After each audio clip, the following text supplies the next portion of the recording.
Tak ada kejelasan terkait dugaan korupsi Sekda, Permai Ambon lapor Kejati ke Ombudsman. Dewan Pimpinan Cabang atau DPC Perhimpunan Mahasiswa Hukum Indonesia atau Permai melaporkan Kejaksaan Tinggi Maluku ke kantor Ombudsman RI Perwakilan Provinsi Maluku. Hal itu dilatar belakangi tak ada kejelasan berkaitan pengusutan kasus dugaan korupsi Sekda Maluku.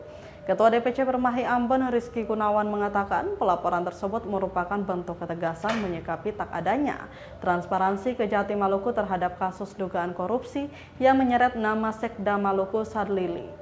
Padahal Permai telah berulang kali berdemonstrasi serta beraudiensi dengan pihak Kejati Maluku. Menurutnya kasus tersebut kini menjadi pro kontra di mata masyarakat, sehingga sangat disesali jika Kejaksaan Tinggi Maluku tidak terbuka menanggapi kasus tersebut. Pelaporan ke Ombudsman merupakan langkah terakhir yang diambil Permai guna mengawal polemik itu. Sementara itu, Asisten Penerimaan dan Verifikasi Laporan Ombudsman Maluku, Bias Fajar Lagabuana, menjelaskan bahwa pelaporan telah diterima, namun membutuhkan waktu 14 hari kerja untuk memverifikasi. Setelahnya akan dibahas dalam rapat pleno untuk menentukan apakah pelaporan masuk dalam kewenangan Ombudsman atau tidak. Selanjutnya, jika diterima, maka Ombudsman menindaklanjuti laporan tersebut. Namun jika ditolak, maka pelapor akan menerima penjelasan penolakan melalui surat. Melakukan demonstrasi di Kejaksaan Tinggi. Ya baik, jadi kami dari DPC Perhimpunan Mahasiswa Hukum Indonesia, DPC Permai Ambon, datang ke Ombudsman hari ini dalam hal kami melakukan pengaduan laporan kepada Ombudsman mengenai dengan adanya salah satu kasus dugaan penyalahgunaan anggaran COVID-19 yang diduga mengaitkan nama Pak Sekda Maluku, yang dimana kami dari DPC Permai Ambon secara kelembagaan itu terus mengawal proses itu hingga terselesaikan, biar kita ketahui tentang benar dan tidaknya agar ada kejelasan kepada publik.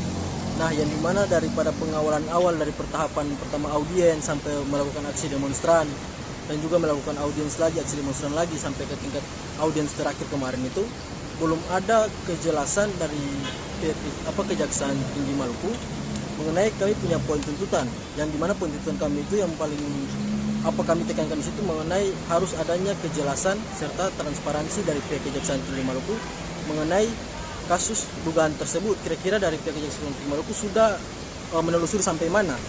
Nah, namun dari beberapa hasil kemarin itu tidak ada penjelasan yang menurut kami cukup konkret dengan permintaan-permintaan. Laporan dari teman-teman tadi sesuai dengan aturan di Ombudsman, itu kan ada tahapan-tahapannya lagi. Jadi saya selaku Asisten Penerimaan dan Verifikasi Laporan di Ombudsman RI Provinsi Maluku, mungkin untuk sementara kami terima dulu laporannya, sementara kami verifikasi. Untuk prosesnya itu verifikasi di Ombudsman Maluku ini butuh waktu 14 hari kerja ya. Setelah itu kami ada pleno perwakilan, yaitu rapat dari seluruh asisten untuk kembali merapatkan laporan yang masuk dan memutuskan apakah laporan tersebut adalah kewenangan Ombudsman atau bukan. Nanti setelah rapat itu selesai, ada berita acara.